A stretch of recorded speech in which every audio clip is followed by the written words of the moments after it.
Hello friends, welcome to கண்கலை family vlog. இன்றைக்கி நம்ம வீடியோவில் கிராமத்து சுவையில் ஆற்று நண்டு தாங்க செஞ்சு காமிக்க போகிறேன்.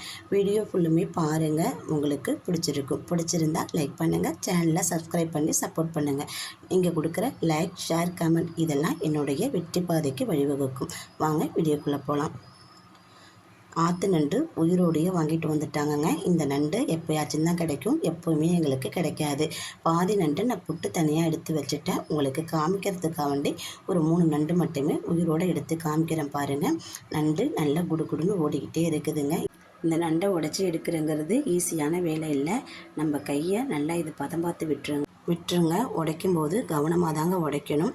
நான் 3 நண்டு மட்டுமே உங்களுக்கு எடுத்து காமிச்சிருக்கேன். மீதி நண்டு அந்த பாருங்கள், நான் அதில் உள்ள கால் எல்லாமே உடச்சி எடுத்துட்டேன். இந்த மாதிரி உடச்சி எடுத்து வச்சுருக்கேன்.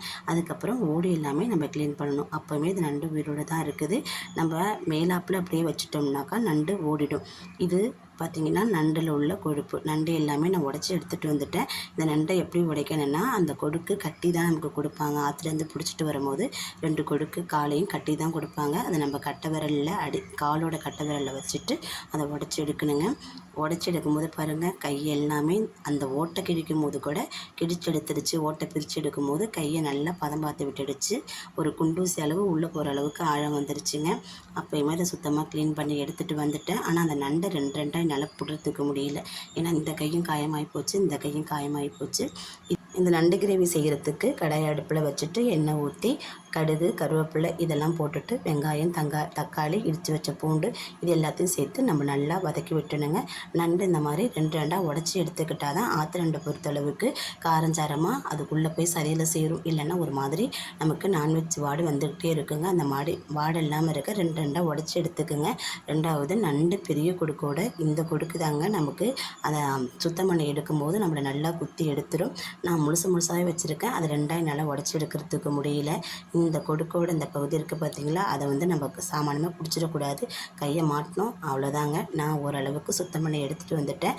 இதை கொஞ்சோண்டு மஞ்சத்தூள் மட்டும் போட்டு கழுவி எடுத்துக்கணுங்க. இது கூட பார்த்திங்கனாக்கா நண்டு உடைக்கும் போதே அதில் பார்த்திங்கன்னா அந்த கொழுப்பெல்லாம் இருக்கும். அதெல்லாம் இது கூடவே சேர்த்துக்கணும், தூக்கி போட்டுறக்கூடாது. நல்ல மணமாகவும் இருக்கும், சுவையாகவும் இருக்குங்க.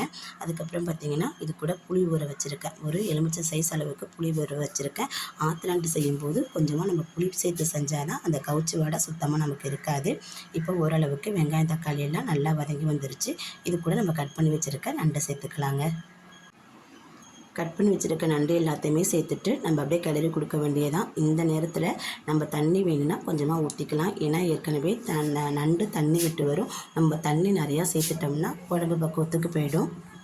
நண்டு கிரேவி செய்கிற மாதிரி இருந்தால் அதை மூடி வச்சுட்டு அதுக்கப்புறம் வேணுங்கிற அளவுக்கு தண்ணி ஊற்றிக்குங்க. இது கூட நான் புளி தண்ணியை மட்டும் தான் சேர்த்துருக்கேன். நண்டு வேக வைக்கும் போதே புளி தண்ணியை சேர்த்துக்கிட்டாதாங்க அந்த புளி தண்ணி நண்டோட இதில் சேர்ந்து அந்த நான்வெஜ் ஸ்மெல் இல்லாமல் இருக்கும். சாப்பிட்றதுக்கு நமக்கு ருசியாகவும் இருக்குங்க. உப்பு மட்டும் இறக்க போகிற சமயத்தில் நம்ம போட்டுக்கலாம். முன்கூட்டியே போட்டுட்டா ஒரு மாதிரி கடுத்த தன்மை ஆகிடும். மூடி வச்சு கொதிச்சதுக்கப்புறம் பார்த்திங்கன்னா ஒரு அரை வேக்காடு வந்துருச்சு. அது கூட இடித்து வச்ச ஒரு 15-20 பல் பூண்டு அது கூட போட்டுக்கிறேன். அதுக்கப்புறம் பார்த்திங்கனாக்கா மிளகுத்தூள் போட்டுக்கிறேன்.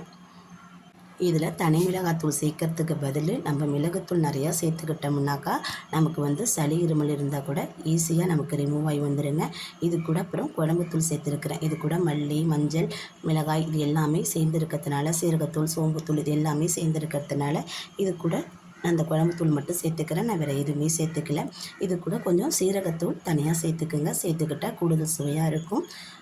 இது அப்படியே ஒரு கிளறி நம்ம மூடி வச்சிட வேண்டியதாங்க. மூடி வச்சதுக்கப்புறம் திறந்து காமிக்கிறேன் பாருங்கள். இந்த அளவுக்கு நமக்கு கொதித்து வந்துருச்சு.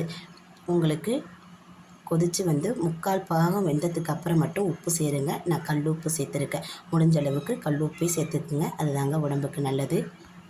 இதில் கத்திரிக்காய் இருந்து நம்ம 2 கட் பண்ணி போட்டோம்னா இன்னும் சுவையாக இருக்கும். என்கிட்ட இல்லை. இதை மட்டுமே வச்சு இந்த மாதிரி தொக்காட்டை நான் வச்சுக்கிட்டேன். குழம்பு வேணும்னா நீங்கள் கத்திரிக்காய் போட்டு கூடுதல் தண்ணி ஊற்றி கொஞ்சமாக சோம்பு தேங்காய் அரைச்சி ஊற்றுனீங்கன்னா சூப்பரான நண்டு குழம்பு ரெடி ஆகிடுங்க. அவ்வளோதாங்க, இந்த ரெசிபி ரெடி ஆகிடுச்சு. வீடியோ பிடிச்சிருந்தால் லைக் பண்ணுங்கள், சேனலை சப்ஸ்கிரைப் பண்ணி சப்போர்ட் பண்ணுங்கள். நீங்களும் உங்கள் வீட்டில் ட்ரை பண்ணி பார்த்துட்டு எப்படி இருந்துச்சுன்னு உங்கள் ஃபீட்பேக்கை என் கூட ஷேர் பண்ணிக்கோங்க. கண்டிப்பாக ட்ரை பண்ணி பாருங்கள். டேஸ்ட் நல்லாயிருக்கும். நன்றி.